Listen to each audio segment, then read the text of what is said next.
Alright, this is Bytor. I am making a lap tutorial for the F3500A in Gran Turismo 7 at Suzuka. This track is it's very one line, no room for error type deal, and my teammate in the GT7 series has requested it, or I offered, and he said, yeah, that'd be great. So this is it. This was a 133 something. Fuel and tire wear off, little bit of wind, softs. I believe this would have been 1200 front, 1550 downforce rear, otherwise stock setup. Yeah, I don't know, this is just going to be like a quali, I guess, guide. So here it is. You got to get a good run out of the chicane here, which is difficult to do. This is the camera that I drive in, stay to the outside, onto the front, because you can keep more throttle in play before you get to turn one here. You can brake super late. This is about where you need to be braking. I braked a little bit early, but more or less, depending on wind and stuff, you need to brake about at the apex. You fade off of the brakes slightly. Watch this brake trace. I don't know if my brake pedal's working right, but you brake more or less at the apex here, fade off, and then just slowly trail it off to deal with the downforce coming off. And then you're back up to third or fourth gear. You short shift into fourth gear preferably. Just use throttle to control the behavior here. Sometimes you downshift to get a little more engine braking going. That sequence of corners is mostly just engine braking controlled. You kind of just get on and off the throttle to get the car to rotate. Don't bother with the brakes. Watch it again, I guess. I'm also on TC2, traction control 2. But notice how there's no brakes, just a little bit of throttle here and there, barely full throttle. See the line? It's really not super complex. You try and get tires on the curbs where you can, especially over that last one. You try and get your inside tires on the green strip if you can.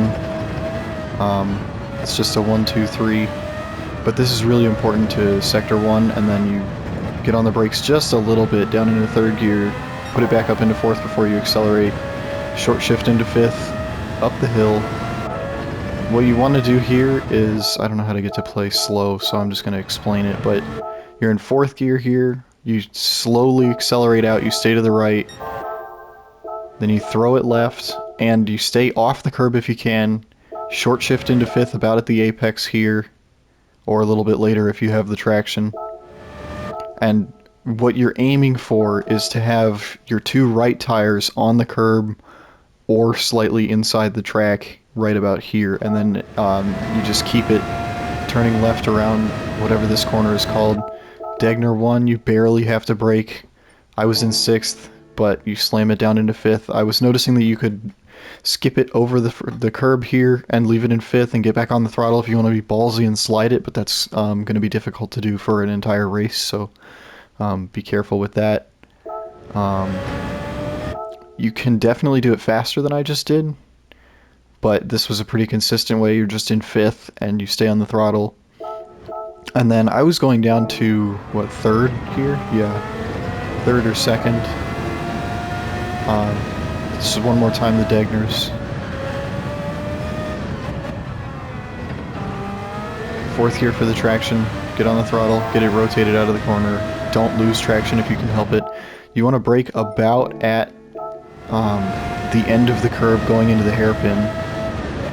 I can only go back about 10 second intervals, so forgive me, but you want to brake at the end of the curb here and stay out as long as you can. That turn-in point is about correct. I don't know if there's a marker there.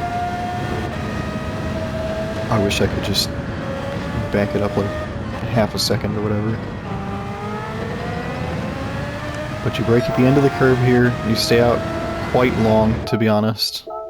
Turn in right about here, somewhere.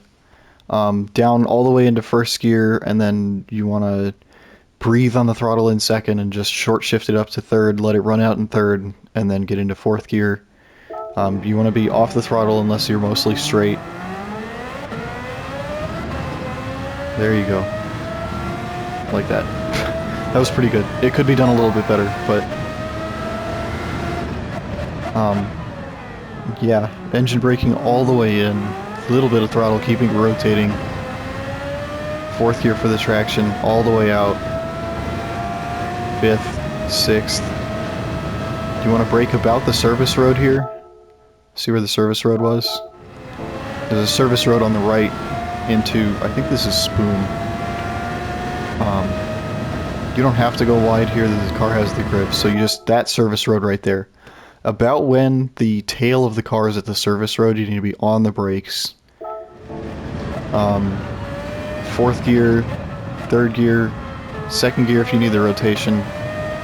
Third gear is not great for traction to try and use out, so try and just carry enough speed through Spoon to be able to just use third gear for the rotation and fourth gear out for the traction. And then you run up into I think this is 130R.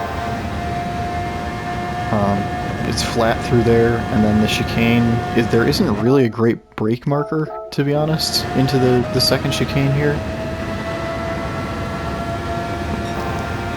This will be interesting if somebody tries to pass here, because the car has enough grip, but just barely. So you need to be braking a car's length or two in front of the 100 board into the chicane. Let's see. Where do I brake? I made this like a while ago at this point, so yeah, about halfway between the two braking boards. Into first just for the rotation, the engine braking, third gear out. You can do it faster than this.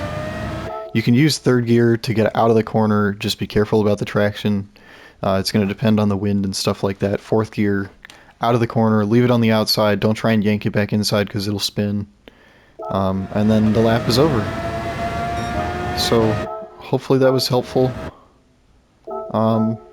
I don't know, I'll run through it again, maybe in this view, so you can see everything just all at once and see where the car is on the track when it's doing anything. Yeah, let me know if you have any questions, I guess. I'm just going to send this to my teammate before the race, and then I'll probably publish it afterwards. The car is fundamentally kind of just a strange thing to drive. It wants to understeer sometimes, and anytime you're on the throttle and it doesn't like it, then it's just going to oversteer like crazy. The chassis by itself is fundamentally kind of understeery.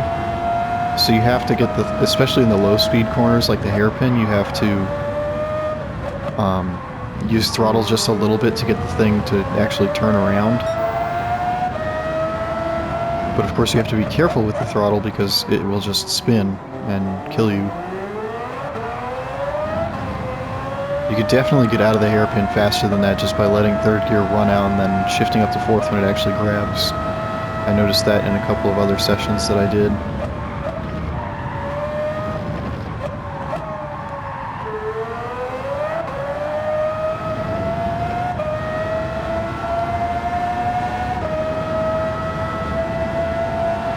Yeah, I don't know what else there is. This was a pretty decent lap. It could definitely be done better. The 33.9, there's definitely probably a lower 33. A world-class driver could probably do a 32 or a 31. But, yeah, cool car, cool track. Cool to see. Thank you.